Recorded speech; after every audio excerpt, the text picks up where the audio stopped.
Quel est le rapport entre la mort et une cloche de vache?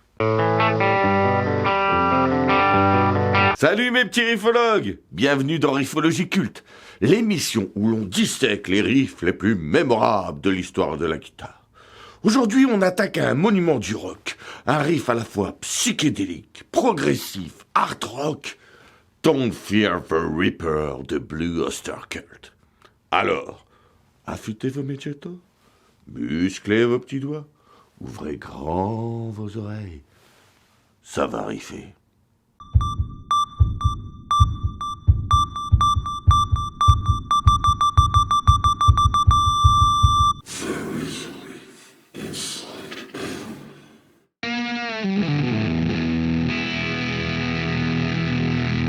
Les États-Unis célèbrent leur bicentenaire, 2 siècles d'indépendance. Mais l'ambiance n'a rien d'euphorique. La guerre du Vietnam vient de s'achever. Le scandale du Watergate a profondément entamé la confiance envers le pouvoir. New York frôle la faillite. Le rêve idéaliste des années 60 s'est fissuré. L'époque n'est plus à l'utopie, elle est au doute. Et la musique suit ce mouvement. Le rock perd son innocence, il devient plus sombre, plus introspectif, moins naïf, plus conscient du monde qui l'entoure. C'est dans cette Amérique désabusée qu'apparaît Don't Fear the Reaper, un morceau qui parle de mort, mais sans violence, sans emphase dramatique, presque avec sérénité. Ce contraste, un sujet funèbre traité avec douceur, reflète parfaitement l'époque. Une génération qui a cessé de crier et commence à réfléchir. « 1976 est un point d'équilibre dans l'histoire du rock. Le hard rock est solidement installé. Black Sabbath a déjà redéfini la lourdeur avec Master of Reality. Led Zeppelin explore des architectures monumentales avec Physical Graffiti. Le riff massif est devenu une norme. Mais en parallèle subsiste un autre héritage, celui des harmonies aériennes et des guitares cristallines de The Byrds et leur The Notorious Byrds Brothers. Le rock progressif, lui, installe une écoute plus contemplative. Pink Floyd vient de publier Wish You Were Here. Le public accepte désormais les morceaux longs, atmosphériques, construits comme des voyages. C'est précisément à l'intersection de ces mondes que se situe Blue Oyster Cult. Avec Agents of Fortune, le groupe s'éloigne de la noirceur brute de Secret Treaties pour une écriture plus claire, plus structurée.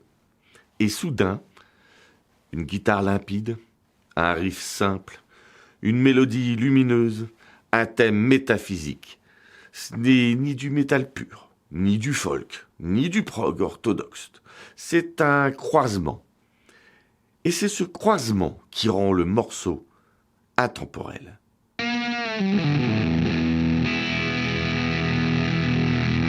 Au même moment, un autre basculement s'opère, celui de la radio. Dans les années 60, la bande AM domine. Compression forte, single court, diffusion massive. Mais au milieu des années 70, la FM s'impose. Son plus large, moins compressé, plus dynamique, plus stéréo. Les stations développent le format AOR, Album Oriented Rock. On ne diffuse plus seulement des titres de 2 minutes 30. On passe des morceaux atmosphériques, parfois longs, à condition qu'ils possèdent une identité forte. Et c'est là que Don't Fear the Reaper devient parfait pour son époque. Plus de 5 minutes, une introduction douce, un pont instrumental marquant, des harmonies vocales mémorables. Une production claire et hi-fi. Le morceau n'est pas assez agressif pour effrayer la FM, pas assez folk pour paraître rétro, pas assez progressif pour sembler élitiste. Il flotte entre les catégories, et la FM adore ce qui flotte. Ce n'est pas un single pop calibré, c'est un morceau qui respire dans les haut-parleurs stéréo d'une voiture américaine en 1976. C'est là que le mythe commence.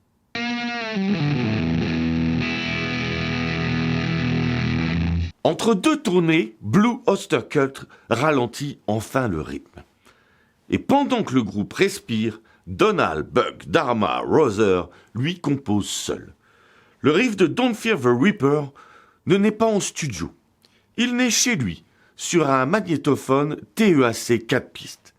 Buck enregistre, réécoute, superpose, affine. Le morceau prend forme avant même que le groupe ne s'en empare. Quand il le présente en répétition, tout est déjà là. Structure, atmosphère, dynamique. Le groupe tente d'y toucher, de le modifier, mais rien ne fonctionne. Ils reviennent à la démo. Ce riff arrive figé dans le marbre. Et c'est rare pour un groupe aussi collaboratif.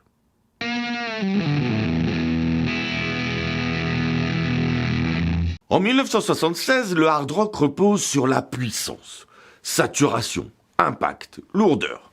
Ce riff fait exactement l'inverse. Il n'attaque pas, il ne cherche pas à impressionner, il ne frappe pas fort. Il tourne.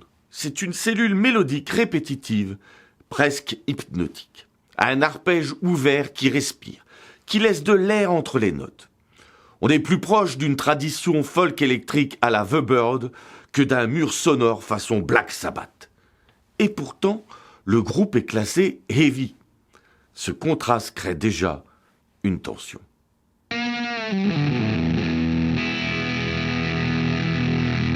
Harmoniquement, la progression est simple. Mais le pouvoir du riff ne vient pas de la complexité. Il vient de l'insistance. Le motif revient, encore et encore. Et plus il revient, plus il s'installe dans le cerveau. La tension ne naît pas du volume, elle naît de la persistance. C'est un principe presque psychédélique. La répétition crée la transe.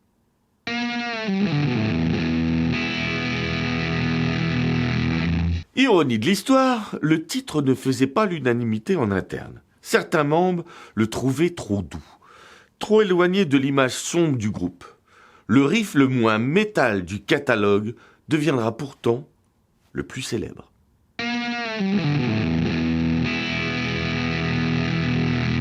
Si le riff hypnotise, les paroles le troublent. Le texte ne glorifie pas la mort, il ne la dramatise pas non plus. Il la banalise presque. Romeo and Juliet are together in eternity. La mort n'est pas présentée comme une fin brutale, mais comme un passage, une continuité, une union. Buck Dharma expliquait que la chanson parlait de l'inévitabilité de la mort et de la nécessité de l'accepter. Pas d'un pacte suicidaire comme certains l'ont interprété plus tard. C'est une chanson sur la peur et sur le fait de la dépasser. Dans l'Amérique post-Vietnam, cette idée résonne différemment. La mort n'est plus abstraite, elle est réelle, collective, politique. Mais ici, elle devient presque métaphysique. Le contraste est total. Une mélodie lumineuse, un thème funèbre, un ton apaisé. Ce n'est pas un cri, c'est une méditation.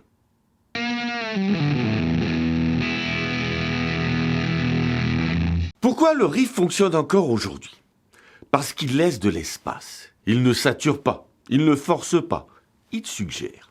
Et un riff qui suggère, c'est un riff dans lequel on peut entrer. Ce n'est pas une démonstration, c'est une invitation.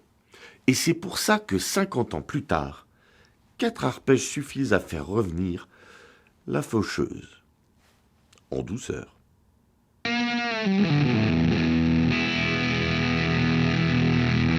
Buck Dharma a composé le morceau sur un enregistreur TEAC 4 pistes chez lui.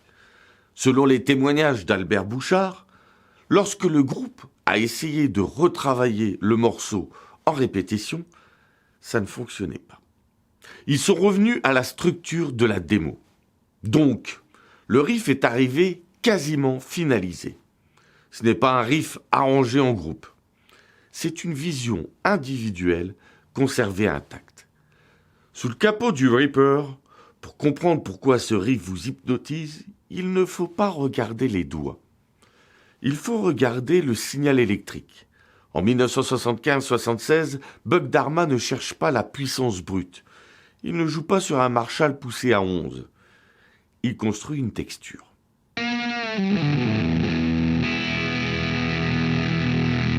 Buck utilise principalement sa Gibson SG Special 1969, équipée de micros P90. Le P90 est crucial. Il possède le claquant d'un simple bobinage, mais la densité et les médiums d'un humbucker. Résultat, un son tranchant, mais jamais agressif. Micro chevalet, tonalité légèrement adoucie, on obtient quelque chose de précis, presque chirurgical, mais enveloppé de chaleur. Ce n'est pas une distorsion massive, c'est ce qu'on appelle un son edge of breakup. Presque clair, mais qui commence à saturer si on attaque plus fort. Un son qui respire.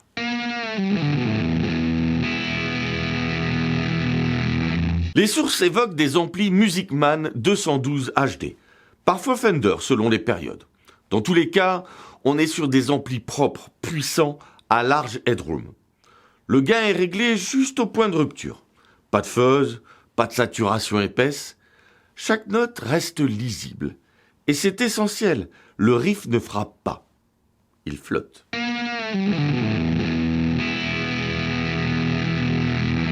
En studio, il ne se contente pas d'une seule guitare. Il double les arpèges.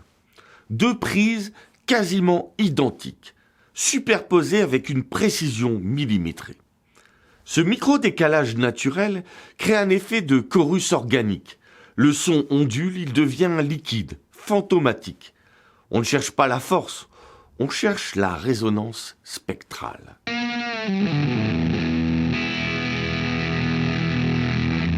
Et pendant que la guitare flotte, la cobelle frappe. Ah, cette cloche qui a inspiré l'un des sketchs les plus célèbres du Saturday Night Live. Si vous ne l'avez jamais vu, je vous le conseille fortement. Cette fameuse cloche est présente dès l'enregistrement original de 1976. Et elle est volontaire.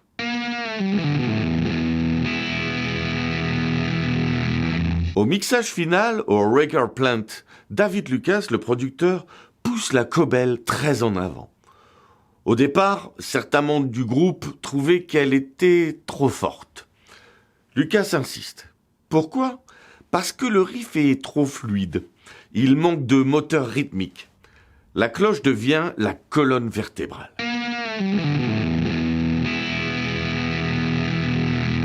Une cobelle de concert résonne longuement. En studio, cette résonance polluait les médiums, exactement là où vivent les P90.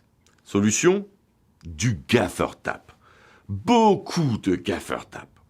On étouffe la résonance. Ce qu'on entend n'est pas une cloche brillante, c'est un POC, mat, sec, contrôlé, presque industriel.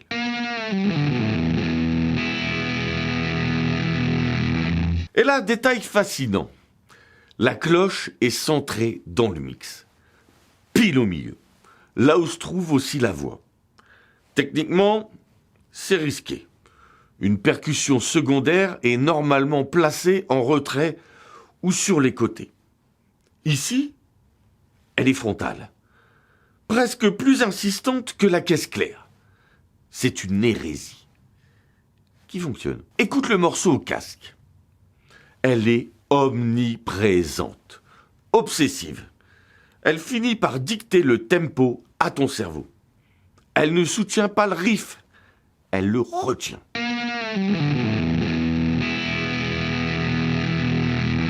La guitare évoque l'au-delà. La cloche rappelle le monde terrestre. L'arpège ouvre un espace. La cobelle le verrouille. Sans elle, le riff flotterait trop librement. Avec elle, il devient hypnotique. C'est ce déséquilibre entre l'aérien et le mécanique qui crée la transe. Et voilà le vrai rapport entre la mort et une cloche de vache.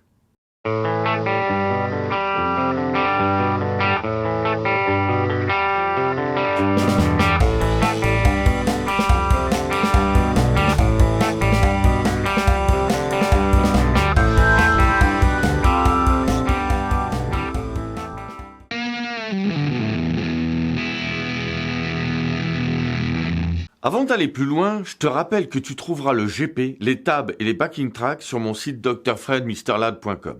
Tu trouveras le lien en description. Le riff principal de Don't Fear the Reaper repose sur une progression très simple. La mineur, sol, fa, sol. Sur le papier, c'est une descente classique en la mineur. Rien d'extraordinaire. Mais ce qui rend ce riff unique, ce n'est pas la grille, c'est la manière dont elle est jouée. Ce n'est pas un accompagnement, c'est un flux. Buck Dharma ne plaque pas les accords, il les décompose en arpèges réguliers, en picking continu, principalement centré sur les cordes mi, la, ré et sol.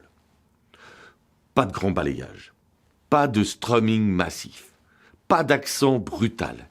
Le motif tourne mécaniquement, presque sans respiration. Et c'est cette régularité qui crée l'hypnose. On parle souvent de progression mineure, mais le flottement ne vient pas seulement du mode, il vient d'un détail beaucoup plus subtil. Les tierces ne sont jamais affirmées clairement. Sur la mineure, on entend bien la fondamentale, on entend bien la septième mineure, mais la tierce do n'est pas mise en avant comme une couleur dramatique. On n'a pas un la mineur lourd, on a un la mineur 7 suspendu. Sur fa, c'est encore plus flagrant. L'arpège que tu joues réellement est fa, do, ré, sol, soit fa fondamental, do quinte, ré sixte et sol neuvième. Mais pas de la, donc pas de tierce majeure. Ce n'est pas un fa majeur affirmé, c'est un fa 6-9 sans tierce. Il ne dit pas « je suis lumineux », il dit « je suis une couleur ». On est bien en la éolien, mais la progression n'est pas utilisée de manière tonale classique, parce que la mineur n'impose pas une tristesse lourde, que fa n'impose pas une clarté majeure. Les deux accords évitent d'exposer leur tierce. Résultat, le morceau ne tranche jamais entre sombre et lumineux. Il reste suspendu, il flotte. Et ça correspond parfaitement au thème, la frontière entre la vie et la mort. On pourrait jouer cette grille comme un riff heavy, palmute, saturation massive, accent appuyé.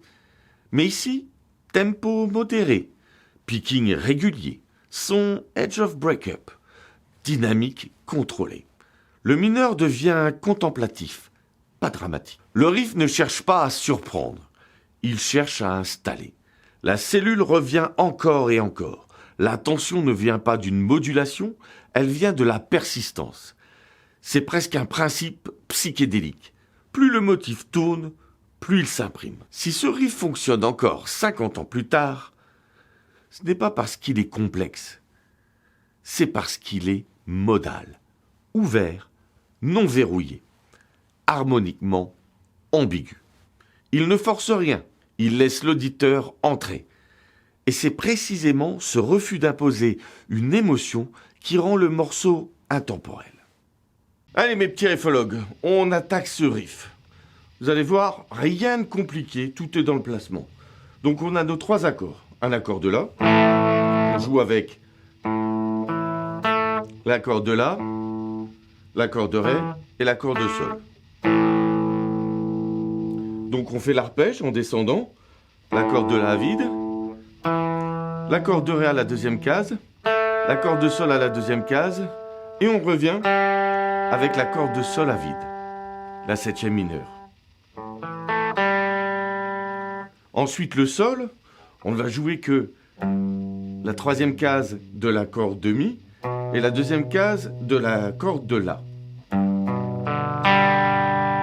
Avec l'accord de ré à vide et de sol à vide. Ensuite, l'accord de fa, première case de l'accord de mi et troisième case de l'accord de la, toujours avec l'accord de ré et l'accord de sol à vide. On revient sur le sol. Et le gimmick est terminé, on revient sur le la. Ce qui nous donne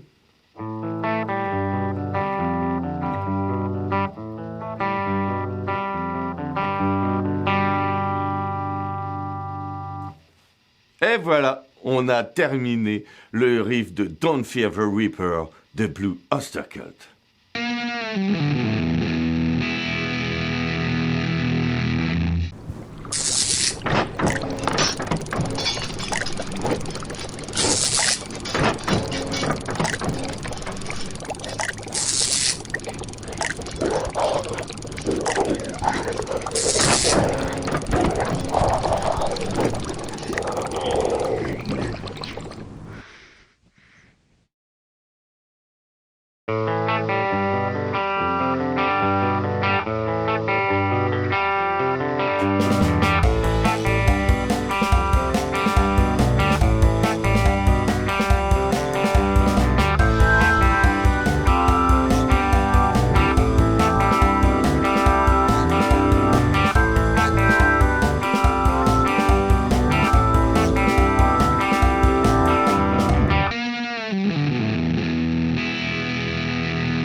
ce riff n'était pas une chanson, mais une expérience.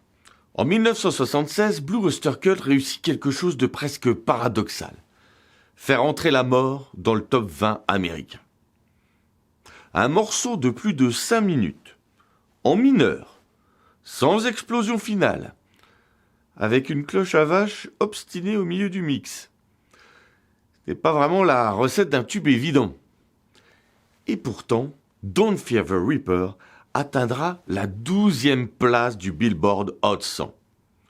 Ce n'est pas du hard rock démonstratif, ce n'est pas du folk naïf, ce n'est pas du prog élitiste, c'est un point d'équilibre, un pont entre la peur et l'acceptation, entre le rationnel et le mystique, entre la pulsation terrestre de la cobelle et la guitare qui semble déjà flotter ailleurs. Buck Dharma n'a pas écrit un riff massif, il a écrit un espace. Et 50 ans plus tard, on marche encore dedans. Toujours en rythme, toujours au son de cette satanée cloche.